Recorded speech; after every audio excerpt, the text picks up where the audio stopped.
Long days and pleasant nights, fellow fans of the man who I call El Rey. That's right, the king, the man who lives up to his name, Mr. Stephen King.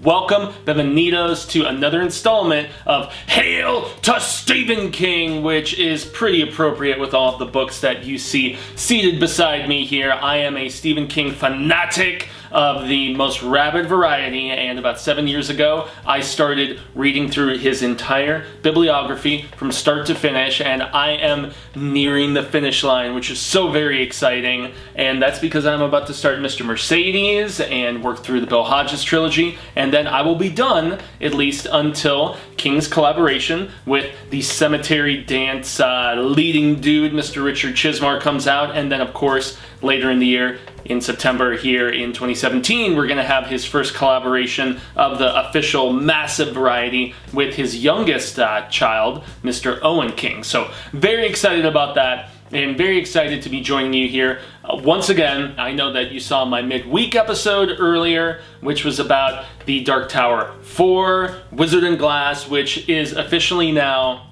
my favorite Stephen King Dark Tower book. I'm still going to be doing retro reviews of 5, 6, 7, and bonus videos about the 8th book, which is technically 4.5, which just went through the keyhole, and then also a special video about The Little Sisters of Eluria, which was a short novella which King put in Everything's Eventual, but it appeared in various other places, including, that's right, that Marvel comic adaptation. So, with another slightly small week of King news, there was this one video that I did in this series where I think it was the same week as Castle Rock, if I'm not mistaken, where it was just so much King news hit. It was like mind-blowing because 2017 is fixing to be like a revival year. Revival, I wish they would make that this year. It's not going to happen, unfortunately. It's still supposedly in development, but it is like the reawakening of the King rabid craziness. It's almost like we're back in the late 1980s, early 90s, where there was so much King, like it was almost overwhelming. And so what I like to do on this show is always have a central theme when there isn't a lot of new King news to cover. And I always answer a King question, which is submitted by a viewer, so make sure when you're watching this video, guys, to comment below. Give me any sort of just inquisition or just, ask me whatever King question may be on your heart, and I would love to develop it into a video. Reason for that is because we have our own horror show shirts. I'm going to show you one of the ladies' tanks here.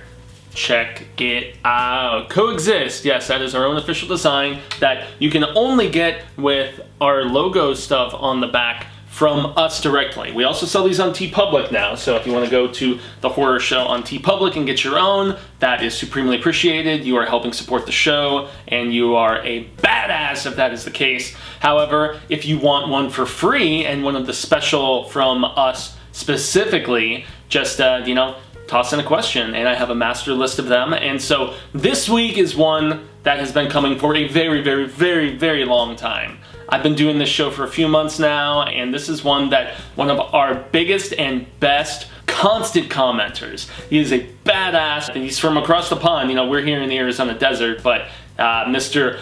Balls to the Walls 420. Is there a better name than that for a YouTube handle? My God, I know you're going to be excited about this, man. So, the question from Mr. Balls, you have balls. I like balls.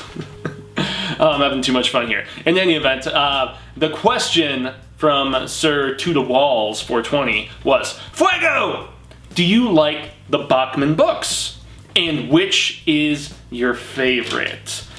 Richard Bachman, aka Stephen King. A very interesting thing that he did. So basically, to give some context here, in the late 1970s, Stephen King found himself, after years and years of struggle with, teaching while trying to get short stories published in magazines and stuff like that, and newspapers and whatnot, all of a sudden, Carrie went nuclear, essentially, and it was immediately, pushed into development for a feature film. Brian De Palma directed it, and it just, all of a sudden, Stephen King was the man, and everybody had their eyes on what he was doing. And so he decided, after doing Salem's Lot, and then he's moving on to his third book, which was The Shining, he was like, you know what?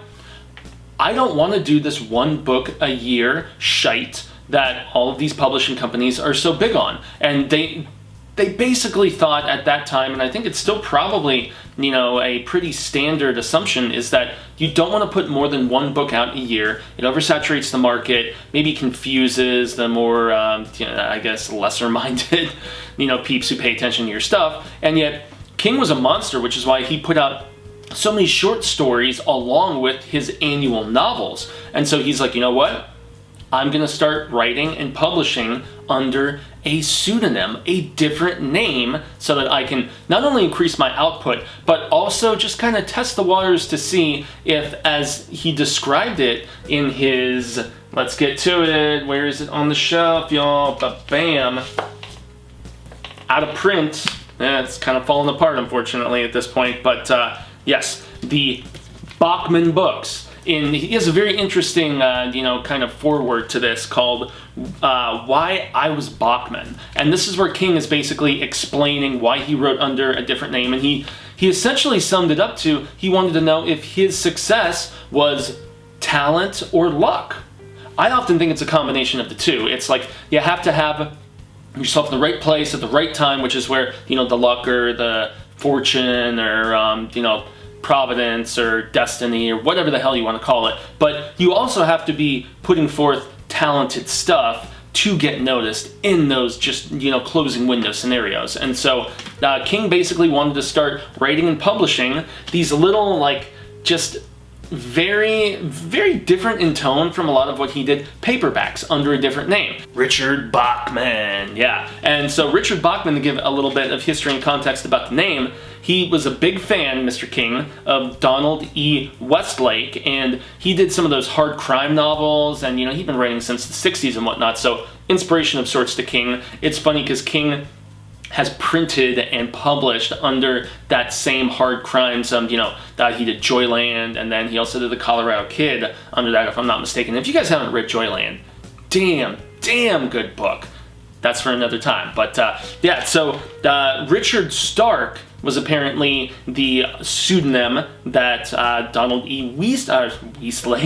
Westlake used. And so, so he took Richard from the Richard Stark, and then he was listening to a lot of Bachman Turner Overdrive, apparently, at the time when his publisher basically just kind of put him on the spot. I believe it was Signet still at that time. And they're like, okay, got to come up with a name. It's not going to be your, whatever, maternal grandmother's or, whatever. And so he's like, okay, Richard from Richard Stark, and then I'll do Bachman from Bachman Turner Overdrive. And, those guys were famous Canadians for taking care of business. It's all right, and then fly, fly, fly, let it fly, and you ain't seen nothing yet until you've read these Bachman books, because, damn man, I must say, I was also listening to Bachman Turner Overdrive and I was writing the show notes here, but, yeah, it's interesting how the stuff that King briefly, for these years, that basically went from 77 until 1984, when Thinner came out, and then there was a couple other Bachman books that we'll get to later on, but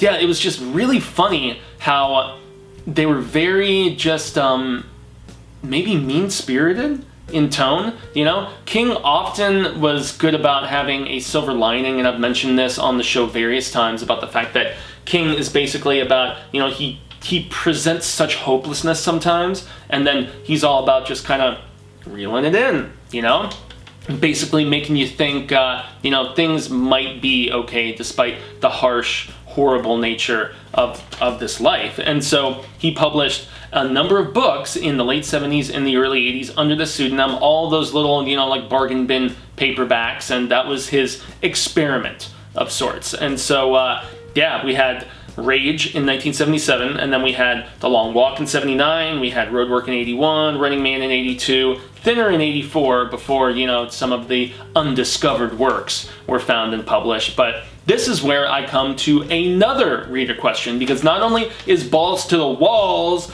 you got your balls to the walls! Yeah, is that where you got the reference, sir? I want to know for sure. But yes, there's another reader who is being brought into the processions here, and commenter, I should specify. And so that's because Mr. Zuculo, when I think culos as a Spanish-speaking Irishman of sorts, I think of horrible, silly jokes and whatnot, but Zuculo basically said, "Great show, man. Look forward to weekly episodes. Got a big Stephen King addiction." And he basically asks, have you ever read Rage? Now, Rage is gonna basically make up the predominance of this discussion for the sheer fact that it is the only Stephen King novel no longer in print.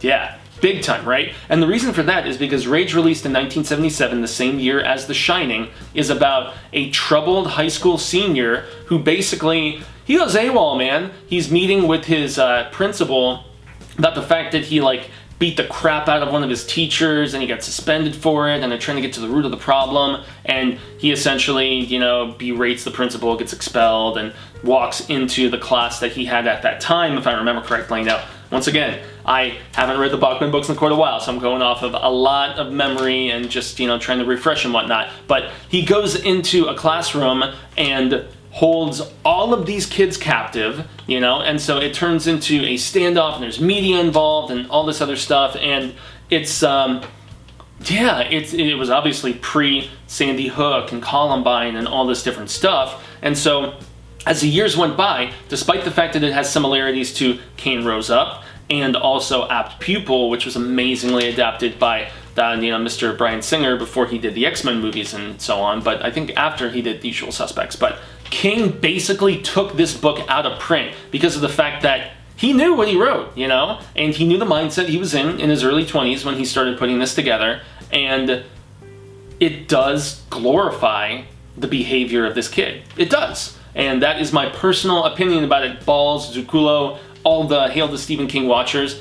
When I read it, I was really surprised about the way that the kid, almost through strange psychological tactics, like turns all of the kids that he's holding captive on his side. Spoilers, he ends up not so much getting off, but based on insanity, he's not killed. He has a couple warning shots that, you know, hit him, and it's very convenient. He's got like the lock from his locker in his, you know, pocket or whatever. And so, yeah, man, it's just really, it does glorify, and the fact that there's no significant consequences of death for the kid, despite, and he kills people. It's horrible, it's effed up. And so I know now why Stephen King wanted this book out of print. He even wrote a non-fiction just essay of sorts in 2013, if I'm not mistaken, called Guns, where all of the people who bought it or read it or, you know, wanted to donate or whatever, he was putting all of those to, you know, anti, you know, gun violence charities and stuff like that. And so it's actually a very well-written book because it's Stephen King, you know, despite the fact that it's his early years and whatnot, but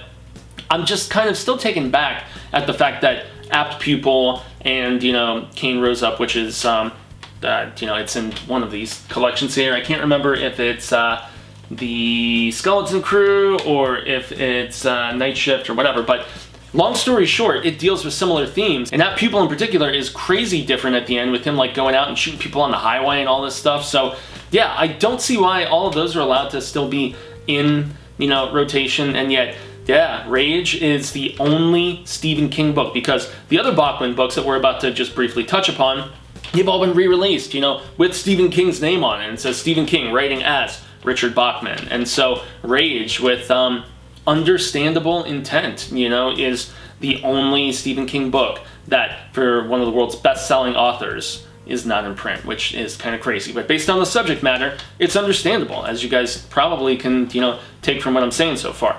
It's not my favorite of the Richard Bachman stuff. My favorite of the Richard Bachman stuff is coming up right here. And ironically, it's the first novel that Stephen King ever started writing, which he started work on even before The Man in Black fled across the desert and The Gunslinger followed. So yeah, that is the second Richard Bachman book entitled The Long Walk. And The Long Walk was published in 1979. It actually holds the distinction of the American Library Association listing it as one of the 100 best teenage reader novels that has been published between 1966 and the year 2000. So for all you millennials, you're probably just like, meh, whatever, and, you know, almost 20 years have gone on since the year 2000. And but man, nonetheless, this book is so damn good for the sheer, or novella, I should say, because it's like a shorter, form novel. It's not quite a short story, not quite a full novel, and that's what all of these Bachman books basically were, because remember, they were just little paperbacks, but essentially envision a dystopian future where Germany won World War II, the United States is not in the best of shape, and so what all of these different boys are essentially chosen to do is start out on this walk where you can't slow down to less than 4 miles per hour. And so if you do slow down, if you do break any of the rules, or whatever it may entail, you get a warning, and eventually you end up getting shot if you don't comply or if you fall behind or whatever. And so it's just it's very interesting in the fact that it has aspects of stuff that you saw in Stand By Me and It, with the camaraderie amongst the Musketeers and whatnot, and yet there is always going to be an antagonist. There's always going to be kind of like a wild card, which is this quiet kid who, Garrity, I think the main dude is, if I remember correctly. He's just trying to kind of like size up this, quiet loner kid and whatnot, and yeah, the ultimate prize is if you win the long walk, which starts in Maine and just goes right in, through the, middle of the United States. It's a messed up concept that I'm still shocked has never been adapted into a feature film. Now, apparently, Frank Darabont, yes, obviously, that Frank Darabont who did The Mist and who did The Green Mile and Shawshank Redemption, he is a very adept Stephen King adapter, and yet he has possessed the rights for quite a while and has not made it into a movie yet. I'm sad that has not actually transpired, and I think when I was doing my video a week or so ago, where I was like, the thing that Stephen King needs to write a sequel to, the thing that Stephen King needs to have adapted, I think this was one that showed up in a lot of viewer comments. The Long Walk is amazing. It's got a lot of heart to it too, which is really cool. So I definitely recommend seeking out the book, whether here in the Bachman books or if you find it published on its own, which did happen. Unlike Rage, this one, despite having controversial topics about kids getting killed for falling behind or whatever, it's still roaming around. So I definitely recommend The Long Walk. In 1981, and I also have to mention, yes, balls to the wall, my favorite Richard Bachman is most definitely The Long Walk. It's incredible. Roadwork was an odd 1981 offering from King. It, once again, mean-spirited, antagonistic, just like a lot of the Bachman stuff is, in the fact that it deals with a similar concept that I actually have for one of my stories that I've been wanting to make into something about, where the state or city government or whatever it may be basically decides, okay, we're going to extend a freeway and your house is in the way, so tough shizzle, we are giving you the boot, we're going to compensate you accordingly, but you're losing your house regardless of memories or personal connection or whatever. And that's what Roadwork is essentially about. This protagonist who works at this laundry spot, his son dies, and then he's got a strained relationship already with his wife. And lo and behold, at the same time, they're saying, oh yeah, we've got this extension coming, we're going to tear your house down. And so he goes to extreme lengths to try to stop it from happening, from, cavorting with mafia, like mob type people, having a little affair after his wife leaves him with this hitchhiker. And King has said that this book was a direct response to his mother's eventual loss to her battle with cancer, and the fact that he was just trying to pick up the pieces and have something that reflected just that hopeless nature of staring down a situation which you want to fight against, but you can't beat, And the book is actually very well written, and even though King was not so hot on it for a while, as decades have gone by, now he has said that it is one of his favorite Bachman books. I highly recommend it. Roadwork is another one that I'm shocked has not been properly turned into a feature film or even like a event TV series. They could do 6 episodes or 8 episodes maybe if they really stretched it or something like that. But yeah, man, Roadwork is awesome. It's sad, but you are definitely left guessing until the very end what the fate of the protagonist is going to be, even if his property, who am I to say? I'm not going to spoil it for for the trolls. So lastly, the last Bachman book, okay? So the last one in this was published the very year after, in 1982, and it's called The Running Man. And The Running Man many of you have probably seen adapted as an Arnold Schwarzenegger schlock fest. Not the tone of the story. Well, the tone of the story has a very interesting device that they use for the chaptering. Anytime King, even with Carrie, his very first book, the fact that it was predominantly medical records, journal entries, stuff like that, I love, all the way back to Bram Stoker's Dracula, when you're not telling a narrative in just a very tried and true approach. I really, really appreciate when people do something different to get their story points across. And so The Running Man starts with a countdown, 101. And each chapter, there's 101 chapters, it just counts down, counts down, counts down. And so whereas it was super cheese, you know, when we saw Arnold Schwarzenegger in the title role, which made no sense because the protagonist is like skinny and scrawny and kind of hopeless and helpless, and, you know, it's also dystopian, you know, post 2000s. I think it was like 2020 or 2025 or something like that. And yeah, the guy's wife is like prostituting herself so they can make ends meet, and it's horribly sad and whatnot. And so this guy goes on a game show, which is essentially like a Hunger Games game show or like a Battle Royale game show, you know, for those who remember before.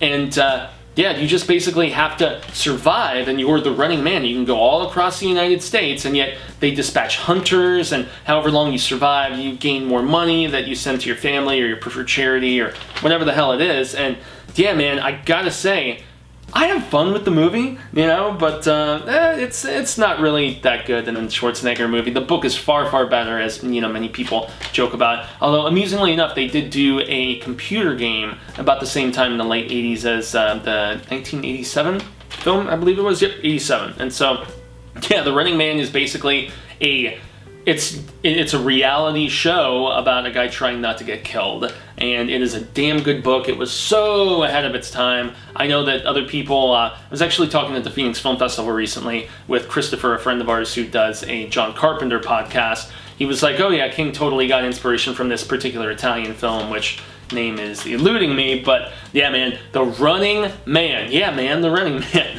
The Running Man is a damn good book, and yet really adheres to, once again, the mean kind of downtrodden, just hopeless, I guess, spirit. There is an aspect of hopelessness which pervades all four of these initial Bachman books. There is a definite cynicism, hopelessness, and mean-spirited anger about them, and yeah, that it just is what it is. But once again, balls to the walls, 420. My personal favorite is indeed The Long Walk. It's damn good. So, funny thing ends up happening with Stephen King in 1985, shortly after Thinner is released. And now Thinner was also adapted, but much better in that case because of the fact that you had Tom Holland, no, not Spider-Man, the Tom Holland, in my opinion, the same guy who directed Child's Play and Fright Night. Badass director, man. He did a great adaptation of Thinner. It was very true to the book with the exception of just a couple slight little details, and that's the interesting thing about Thinner is the fact that shortly after its publication in 1984, as I mentioned just a little while ago, there was a very observant and I guess maybe intrusive, investigative, whatever the hell you want to say. It was a guy in Washington, D.C., who basically just worked at a bookstore who was very inquisitive, and he was just seeing parallels between the writing style of said Richard Bachman and Stephen King. And so he's like, okay, I'm going to take the bold step of going to the Library of Congress, for God's sake, and, you know, just do some investigative work and, you know, peruse and pry, so to speak. And, you know, he came to find out that one of the Bachman books was actually listed as being written by Stephen King. And so he contacts King's publishing peeps at the time, and he was just like, hey, what do I do with this? And, of course, King, being an upstanding, awesome gentleman that El Rey is like, well, you discovered it. You win, you get the golden prize, the golden ticket, or whatever the hell you want to say. And so he's like, I'll give you an interview and then you can out it in an article. And that's exactly what happened in 1985. And very unsurprisingly, the same year was where all of these early books were collected. So Thinner is actually a very, very close consolation to my favorite of the Richard Bachman stuff. obviously not included in this particular publication, and its own thing. The first time that Mr. Bachman had ever done something in a hardcover, nonetheless, yeah, take a proper gander at that. It was eventually re-released after the outing as being Stephen King, and they said, you know, as I mentioned earlier, Stephen King writing as Richard Bachman, but it's about an obese lawyer who's kind of a shady cat, and he's getting some head action from his wifey, and lo and behold, he runs an older woman over and kills her, and then as he gets off based on this judge that he's close friends with and doesn't have to do anything, you know, as far as penance goes, yeah, that's where he gets cursed, and the guy says, "Dinner," and just touches his face, which you see in the Tom Holland film as well, and he starts to lose weight drastically. And so he basically goes, you know, after the gypsies that cursed him, and he's, you know, trying to make some sense of it. He has a private investigator helping him out, and he ends up with a very, what's the word that I'm looking for? It's a very potent piece of pie that ends up really just leading the proceedings, without spoiling anything too much for all the trolls who want to hate on me, to, you know, a very interesting and very Richard Bachman-esque conclusion. And so, yeah, Thinner was awesome, and yet that was the finality,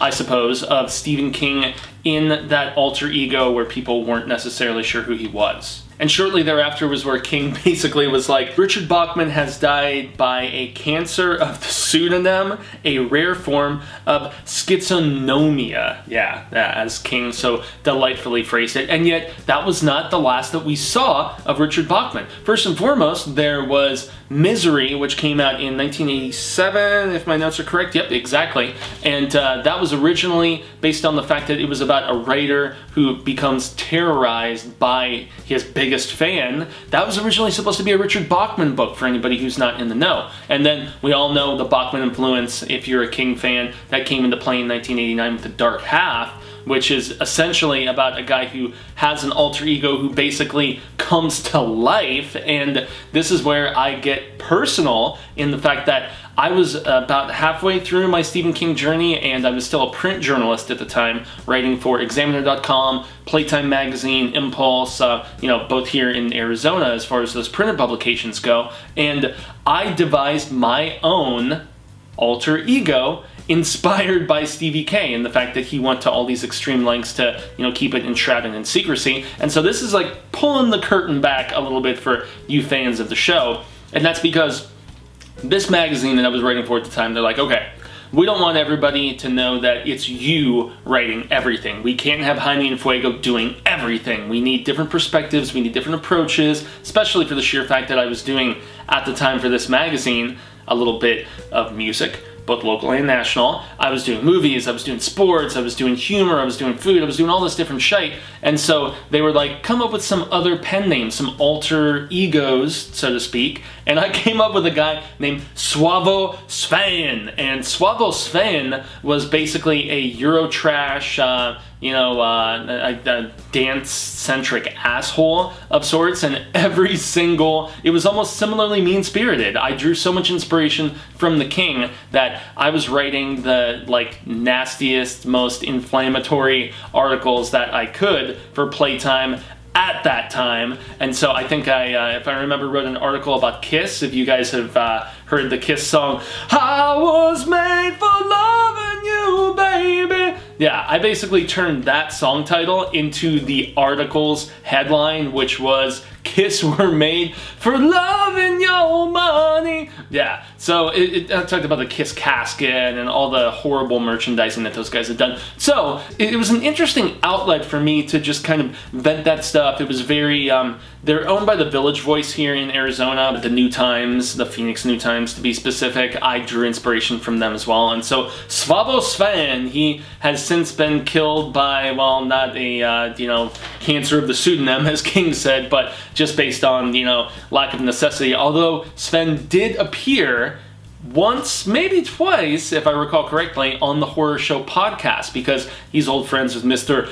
Peter Steele. So if you guys want to, you know, do some serious investigation, maybe I'll put a link here at the end of the video to that. So yeah, Thinner had a effed up twist to it, and the end was very Bachman in the fact that, you know, there really isn't much, you know, silver lining, as I mentioned. And then he didn't do much with Bachman for 12 years, I want to say, yeah, not till 1996, when allegedly a manuscript was found next to the window of the deceased guy, and bait and switch of sorts that he was trying to pull off at the time. But he came back at the best opportune time because of the fact that desperation, boom, and then you see a kind of sister, almost like a mirror alternate universe novel, which is what The Regulators is all about. And I gotta give a shout out here to Mr. Rubber Soul, yeah, what up, brother man? And yeah, it's very interesting how he republished as Richard Bachman for that novel specifically, because of the fact that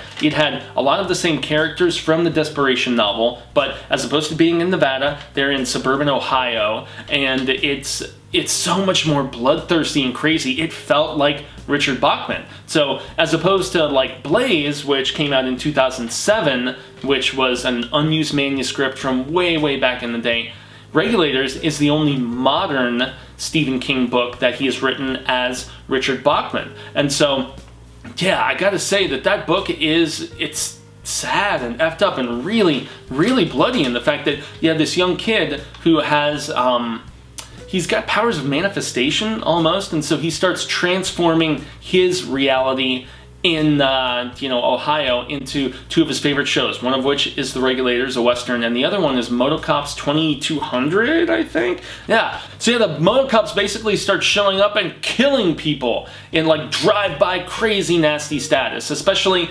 characters who survived and were main portions of, you know, the awesome, you know, attack and conflict with Tack.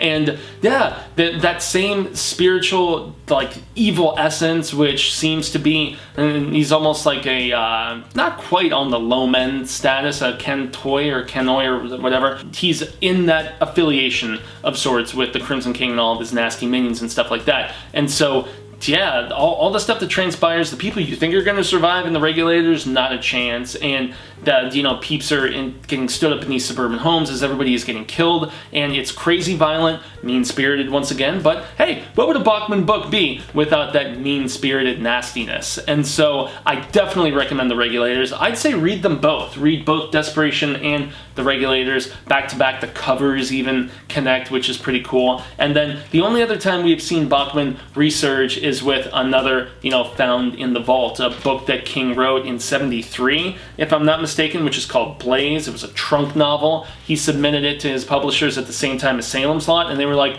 no, we're going to go with the tried and true vampire story. And yet, the story on Blaze is essentially about a slightly mentally handicapped would-be criminal of sorts. His best buddy is giving him advice, but not in the way that you would think it is. I'm trying not to hit those spoilers. And they basically kidnap a young child from a rich family, and everything spirals and craziness from there. One thing which is very interesting to mention about the Bachman books is that, with the exception of here in Blaze, there's really not much of a supernatural essence, except maybe a little bit in Thinner, but, you know, The Regulators is totally different, it's otherworldly, and so, but especially with the first four that are here in the Bachman books, they all dwell within the realm of reality in their mean-spirited craziness. And so I absolutely adore the Bachman books, and once again, The Long Walk is my personal favorite. So I gotta extend, as we are coming to a close here after talking about Stevie K's alter ego and a little bit about Jaime and Fuego's as well, a grande gracias to all the peeps who are tuning in for this segment. I love all of you guys. Long days, pleasant nights. May your days be long upon the earth. And that's because I want you to tune in for more installments of this program here on The Horror Show. I've been Jaime and Fuego. You can find me on all social media sectors, predominantly on Twitter, at Jaime and Fuego, but also Instagram, Facebook, here on YouTube, and I look forward to bringing you more segments of this show. Submit those questions, get those comments in here on this particular video. I'm just trying to make sure that there is nothing that I forgot to mention, and yeah, I think I covered all my bases. Thanks so very much once again. Gracias to all the peeps who covered these bases with me. What are we going to cover next week? Oh my goodness, I have no idea, but stay tuned for the 19th of May when you will be seeing Wolves of the Kala, the newest Dark Tower review that I will be doing, and there was also a special announcement that is coming very soon about the Phoenix Comic-Con. What could it be? If you're in the Southwest, you definitely need to stay tuned and check it out. So, once again, I've been Jaime and Fuego, and until next time, hasta luego, sin amigos. I hope that we make it sooner rather than later, and until the Wheel of Ka turns round once more, stay scared. And obviously read Stephen King. I mean, look at all this madness. It's pretty awesome.